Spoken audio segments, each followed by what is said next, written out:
உங்களோட boneless chicken சாஃப்டாகவும் டேஸ்டியாகவும் இருக்கணும் அப்படின்னா நான் சொன்ன ட்ரிப்பை ஃபாலோ பண்ணி பாருங்கள்.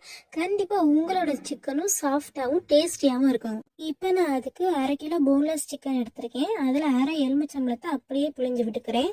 இப்போ அதில் 2 டேபிள் ஸ்பூன் இஞ்சி பூண்டு பேஸ்ட்டு சேர்த்துக்கோங்க. இப்போ அதிலேயே தேவையான அளவுக்கு சிக்கன் 65 பொடியை சேர்த்துக்கோங்க.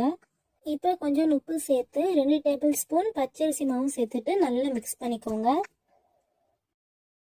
அப்படியே கொஞ்சோண்டு தண்ணி மட்டும் சேர்த்து நல்லா மிக்ஸ் பண்ணிக்கோங்க.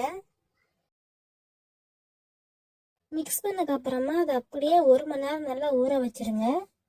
1 மணி நேரத்துக்கு அப்புறம் நீங்கள் திறந்து பார்த்தீங்கன்னா சிக்கன் அந்த மசாலாவோட சேர்ந்து நல்லா மேக்னேட் ஆகிருக்கும். இப்போ நம்மளுக்கு பொரிக்கிறதுக்கு சரியான டைம் வந்துருச்சு. கடாயில் தேவையான அளவுக்கு எண்ணெய் ஊற்றி பொரிக்க ஆரம்பிச்சு.